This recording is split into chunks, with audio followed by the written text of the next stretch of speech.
Yeah, hi. This is Sam at Murray Lake Marina. I wanted to show my ultimate hauler. This is it's for sale now. It's been for sale, not for sale, but now it's for sale. It's my dealer demo, and I haven't really wanted to let it go yet until I got another trailer coming. So trailer's on its way, and it's officially for sale. So this is a ultimate hauler, 2025, 17-foot living quarter, 18-foot garage. It's not built on a standard chassis. That's why it's so tall. I know a lot of you have seen videos I've made or seen trailers for sale in the past that have this. So it's built on the horsepower chassis. Instead of having your standard 22.5 degree down axles, this one's got 45 degree down axles. And then on top of that, it has 8-inch risers, which gets you almost a deck over. And then if you insulate the floor in the garage, that gets you your deck over. So with all those things, it gives you your true deck over in the garage. So ultimate hauler, horsepower chassis, insulated floor. 17-foot living quarters, 18-foot garage. This trailer dry weighs about 16,000 pounds. People ask about pin weight all the time and what you haul them with.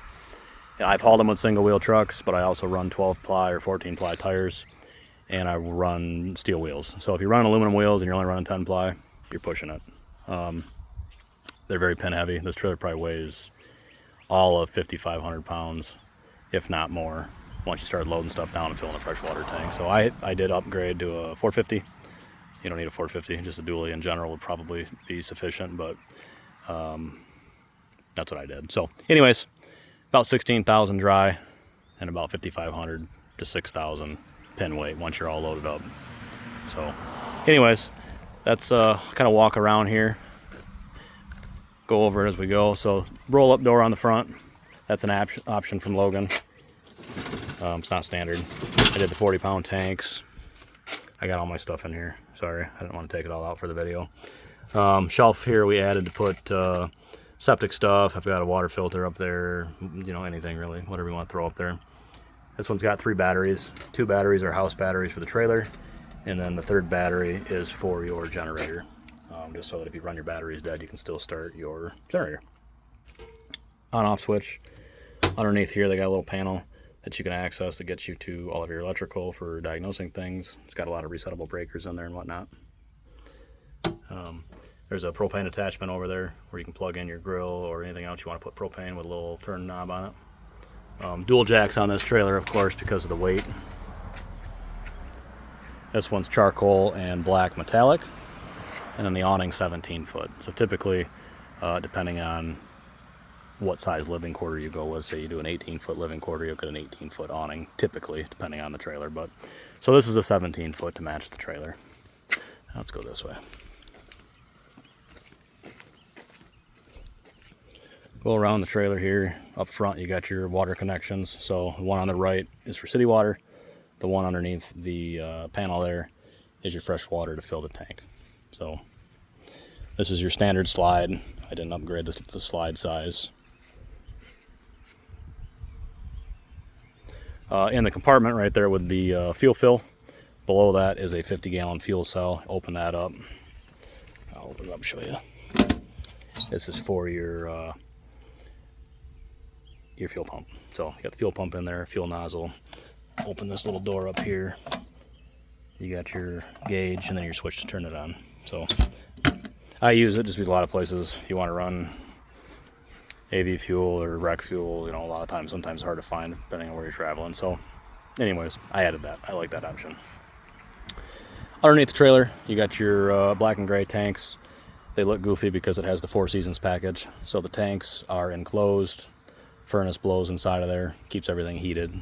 And then you got your valve, your dumps on the sides there. So on top of the 4 Seasons package on this trailer, we also added another 2-inch foam board underneath the trailer, and then on top of that we, you know, spray foamed all the voids that we found and then sheeted it with 40,000 aluminum just to help out with the colder temps for if we do use it for snowmobiling. So these are standard 2 twin axles. These are triple axles. They're 7,000 pound oil bath axles. I ended up doing that instead of the standard 8Ks, just trying to lighten the load up on the truck a little bit for the bed.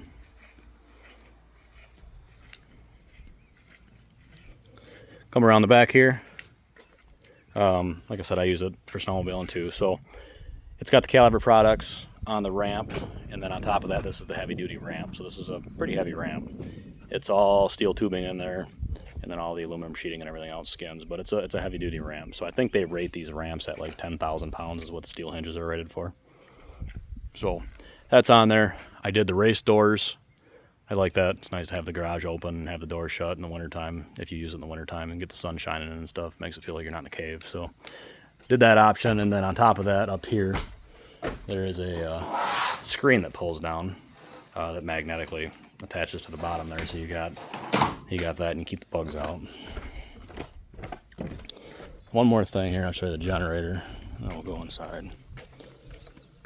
So generator has its own fuel tank. The generator does not run on the 50-gallon fuel cell that's on the other side of the trailer added. So this has its own, I want to say it's 20 or 25 gallons. I think it's 20. O&M generator, I went with the bigger one, the 5500 watt, because I wanted EFI. I didn't want the carburation, especially in the wintertime when it's cold. So that's in there. Pull the panel, super easy to service and whatnot.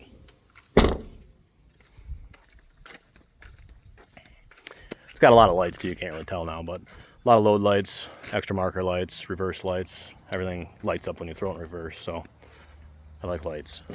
I'll come in the trailer, let me turn the lights on here, speaking of. So in the back of the trailer, first thing is on the ceiling there's a Happy Jack bed that comes down, gives you extra options for sleeping. I've got a sofa in the living quarters and a dinette table that folds down, plus the gooseneck bed. So there's a lot of space for sleeping in this trailer. So Happy Jack comes down. Got the bug screen, the race doors. In the trailer, as you can see, I have the caliber race floor on this one. I like it. It's kind of an expensive option, but it's nice when you got sand and dirt and snow and water and everything else in here. It keeps everything below the floor, and then when you want to clean it, you just raise the trailer up and hose it down, and it just rolls out underneath it. So it works really well. So in the trailer, I got a bench here on the driver's side wall, towel in the way hanging up, but behind that is a little covering for the windows. So I like that, and you got some privacy back here. You can snap them on and off. Did the strap rack. I got some felt behind that just so the straps don't chafe the wall and wreck the wall if they're not tight enough. A couple hooks throughout the ceiling. Did that kind of, I've just been adding stuff slowly as I go. A couple cheap oil trays up here just for more stuff. Another hook system. So they built a workbench over the top of the generator, which I really like. I use this bench a lot. So this is the one built over the generator. Panels come off here if you ever got to service anything. Other than that, it's all storage. More storage here underneath it. So I've got more lights added under here. Oops. I got them all shut off. So there you go. More lights under here. Paper towel holder on the wall. Can holder, oil holder, more caddies. Above that, it's a 40,000 BTU furnace. So the garage is heated separate from the living quarters. So I got a 40,000 here, and then I got a 40,000 in the living quarters. 33-inch cabinet, and then another 33-inch cabinet with another tall cabinet underneath it. So I wanted something, well, my wife wanted something that she could put a vacuum in, because there's never nowhere to put that stuff in the trailer. So I got the vacuum in there, broom in there. Normally it's full of a bunch of stuff. I did put a spigot in here so that you can hook your hose up for two things. One, wash the garage down rather than lugging the hose around the trailer. And secondly, I like having a short hose where I can fill the toilet with water and fill that black water tank so I can flush everything out real well every time we dump. So that's the reason for that. So they plumbed that in for me. On the ceiling, I've got the second air conditioner, and then I've got the sling there for the snowmobile. So if you snowmobile or you're working on a bike or whatever it is you're working on, within reason, you can put a little chain fall in the ceiling or put a strap on there, whatever, and pick up whatever you're working on. So normally I use it for track tension on snowmobiles, but again, you can use it for whatever. I wouldn't put much more than, I don't know, a couple 100 pounds up there, just pushing it. So for small stuff.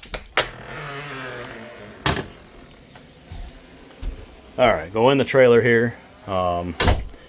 This has got It's 17 foot, so it gives you a little bit more options when you go from the 16 foot up to one more foot. And then you can do the dual sofa, which I don't have. You can either do a sofa here and a sofa here, or you can do the sofa and the dinette like what I did. So sofa folds out into a bed.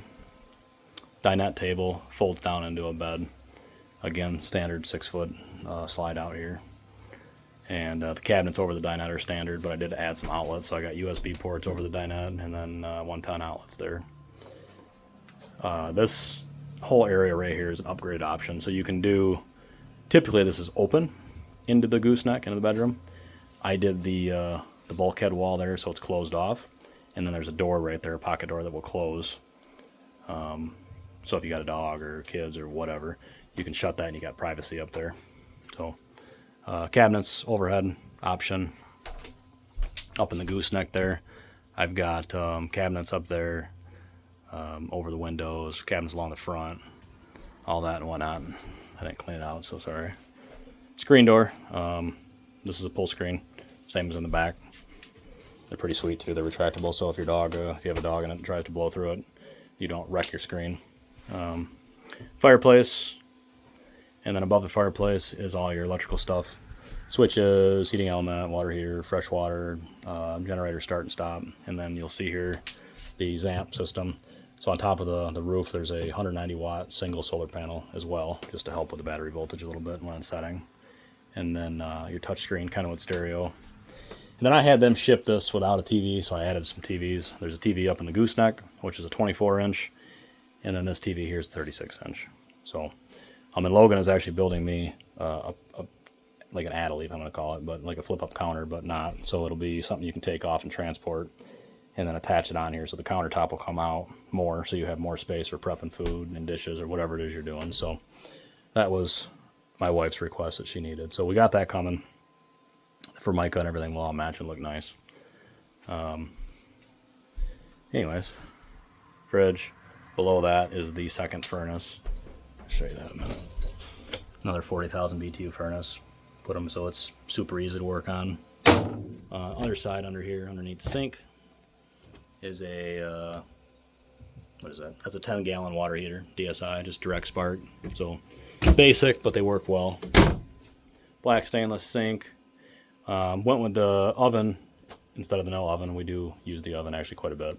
And then the 3-burner cooktop is standard. The oven is an option. And then above that is the convection microwave, which is also an oven, which I didn't know that until after I got the trailer. So I have 2 ovens. But I like the standard gas oven better. I think it cooks better. So anyways, the backsplash, this is all brown stack stone. If you order a trailer and you're in the market to order a trailer, the stone is very dependent on what's available. So you won't always get the exact same color, just as, you know, it changes very often of what's available. So, fridge. Still got some stuff in it from last weekend. Decent sized fridge. So far we've never needed more space, but we don't typically go out for longer than a week anyways. So, freezer. Pie that I forgot to cook. Into the bathroom, so it's a walk-through bathroom into the garage. Most of the Logans are like that. The radio shower, which I like, it's nice and big. Cabinets over there. Towel holder, toilet paper. Back up here, you can see better. More cabinets. The ultimate haulers versus the standard, so this one comes with a inverter. The standard haulers do not. Got your power box here. 12 volt on the right side, 110s on the left. And below that you got more breakers. Toilet. More cabinet space under here. And then of course your vanity sink and the stack stone to match the kitchen. So I don't like the gray. I like this trailer. I like the wood look. I like the natural look compared to some of the new stuff. Just me personally, but anyways, trailer is now available. I think retail on this trailer when I ordered it was like $210. They have gone up in price a little bit, so I think now they're probably $220-ish, $230 if not more. I don't know. They haven't done their new price increase for $27, but it's coming.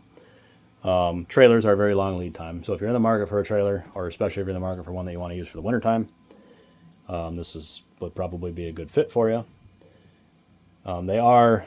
Logan doesn't disclose a temperature rating. You know, I was up in the UP here in Michigan. I was running probably, I don't know, close to 0 degrees, and then we had a 30-mile-an-hour wind, so we had a pretty good windshield. And I started having some water issues a little bit, so then I started insulating. That's what led us to insulate underneath the trailer a little bit more. And after that, we didn't have any problems. So those people ask, the winter use is, you take it like a grain of salt. I mean, it is a winter trailer. It is a 4 seasons package. But there's a lot of variables when you get into temps like that and you're trying to do stuff in the wintertime and have water and everything else. At the end of the day, it's a steel frame trailer, and it's going to get cold. So propane, you know, creates condensation. You have issues with that sometimes and everything else. So you kind of just make sure you go into it with winter use knowing that you're going to have to learn these trailers and how to use them. And there's going to be a learning curve and trial and error for what works and don't work. So you're not just going to get in one of these trailers and take off and go 30 below zero and it's going to be all great, just so people know. So I've tested it. I've used them a lot. I've spent a lot of time in these trailers. I'm pretty confident with what we got here. So anyways, it's for sale. It'll be about $160,000 is where it's going to be at. Like I said, retail is about $210,000. If you're in the market for this trailer or something similar or something totally different, reach out and I can get you a price on something. Like I said, long lead times. You order this trailer right now, you'll be lucky to see it this winter. So anyways, Sam at Murray Lake Marina. We're located here in Lowell, Michigan, just outside of Grand Rapids. I'll be happy to talk to you about a trailer.